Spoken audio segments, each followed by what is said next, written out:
এটা কিন্তু সুন্দরবনের বাঘ না, তবে এখানে আসলে কিন্তু আপনি সুন্দরবনের একটা লাইট একটা ফ্লেভার পেয়ে যাবেন, মানে যেটা ফিল আর কি। এই যে এখানে আর সেই সাথে সাথে আপনি চাইলে নদীর পাড়ে বসে বিভিন্ন ধরনের স্ট্রিট ফুড খেতে পারবেন, যেমন ধরেন চটপটি, ফুচকা, তার সাথে আছে ঝালমুড়ি।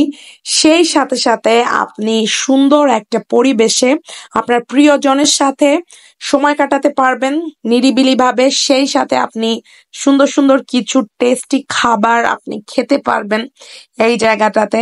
যেহেতু এটা আমার খুবই পরিচিত জায়গা, আমি এর আগে অনেকবার এসেছি। ইভেন বাগেরহাটের যারা আছে তাদের কাছে এটা অনেক পরিচিত একটা জায়গা। বাট তারপরেও যারা বাগেরহাটের বাইরে থেকে দেখবেন তাদের জন্য আমি তুলে ধরার চেষ্টা করেছি। তো সাথেই থাকুন, চলুন আজকের ব্লগটা শুরু করি। তো এই যে বিকেল বিকেল বের হয়ে গেলাম রেডি হয়ে, কয়েকটা জায়গাতে যাব, সেই সাথে সাথে এখানেও যাব।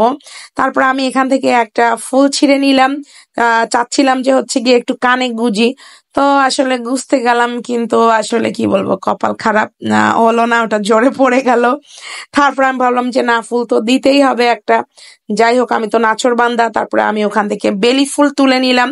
তো বেলি ফুল আর ঝরে পড়ার সম্ভাবনা নাই, তো এটাই হচ্ছে গিয়ে কানে গুজে বের হলাম। আর এই বেলি ফুলের গন্ধে আমাদের মানে পুরো বাড়িটাই ময় করে।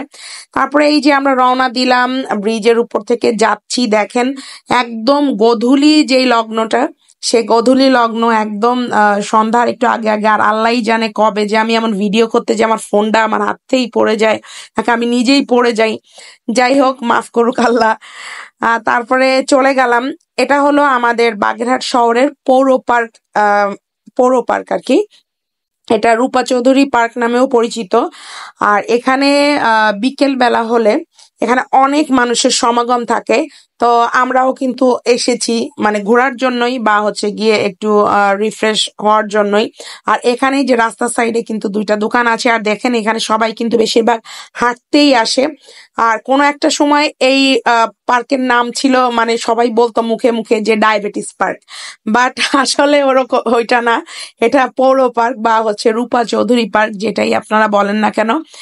তারপরে এই যে এখান থেকে আমরা একটু ঘুরলাম, ঘোরার পরে আমরা এই সাইডে গেলাম যে দেখি এই সাইডে কেমন কি অবস্থা। তো ওখানে দেখলাম, তো এর মধ্যেই আমার দেখা হয়ে গেল আমার প্রিয় একটা কাপলের সাথে, সেটাও আমি শেয়ার করছি।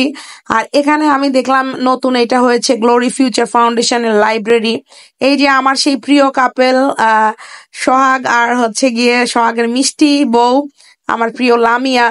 তারপর ওদেরকে নিয়ে আমি গেলাম হচ্ছে এরকম চটপটি ফুচকার এই কর্নারটাতে।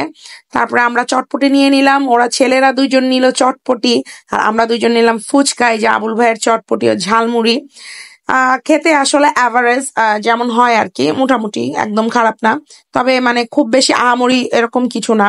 তারপরে এই যে ঝালমুড়িটা ছিল, এটাও মানে অ্যাভারেজ, মানে আপনার যদি অনেক ক্ষুধা টুধা লাগে দেন আপনি এটা আর কি আপনি নিবারণ করতে পারবেন। প্রাইস বেশি না, খুবই রিজনেবল। তারপরে আমরা ওখান থেকে চলে গেলাম এই যে ক্যাফে ভৈরবে। এখানে আমরা এই যে এখানে বসে এই যে একটু ভাব নিচ্ছিলাম ছবি তোলার জন্য। আর এটার ইন্টেরিয়রটা ছিল এরকম সুন্দর করে, অনেকগুলো লাইট এরকম ভাবে জ্বালানো ছিল।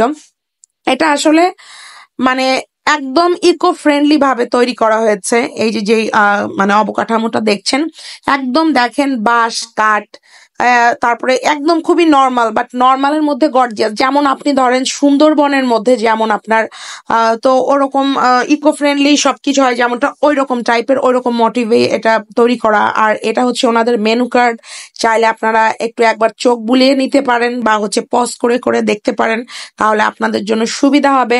আমরা এখান থেকে নিয়েছিলাম হচ্ছে গিয়ে চিকেন ফ্রাই নিয়েছিলাম।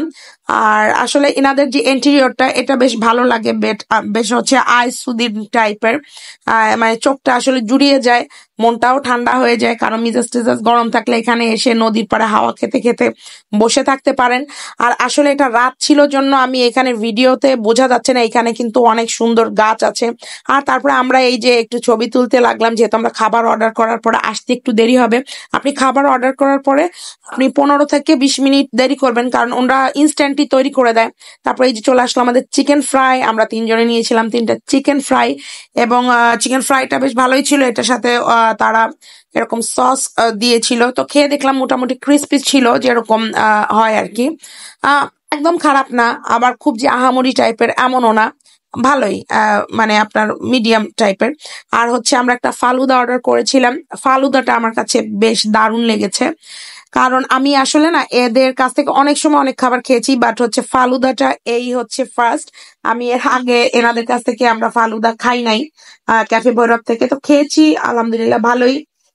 এই আর ফালুদাটার প্রাইস ছিল হচ্ছে 150 টাকা, আর চিকেন ফ্রাই গুলোর প্রাইস ছিল হচ্ছে 120 টাকা করে। তো আমরা এখানে খেলাম, তো তারপরে আমি আমার হাজবেন্ড ও বলল যে, ওকে ফার্স্টে বলেছিলাম যে তুমি তোমার জন্য একটা অর্ডার করে, ও বললো যে না অর্ডার করো না। পরে যখন অর্ডার করতে গেলাম তখন দেখি যে তাদের আসলে ফালুদা তারা দিতে পারবে না, কারণ তাদের এই যে এই উপাদানগুলো শেষ হয়ে গিয়েছিল। তারপরে কি কার করা, আমরা তিনজনে 3টা চামচ দিয়ে একটা হচ্ছে গিয়ে আপনার ফালুদা খেয়েছি। আর এটা ছিল তাদের একটা মানে সাজানোর একটা জিনিস বা ইন্টেরিয়রের, মানে যেটা যাই বলেন না কেন এই। তারপর ওখান থেকে বের হয়ে আমরা চলে আসলাম বাইরে, আর এখন বাসায় চলে যাব। সো যারা এখনো পর্যন্ত সাবস্ক্রাইব করেন নাই, করে ফেলবেন আশা করি চ্যানেলটা, আর আমাদের সাথেই থাকবেন। লাইক ফলো দিয়ে চাইলে উৎসাহ দিতেই পারেন, আর না দিলেও সমস্যা নাই। আমাদের কাজ আমরা করেই যাব। এই আপনারা ভালো থাকেন, আল্লাহ হাফেজ।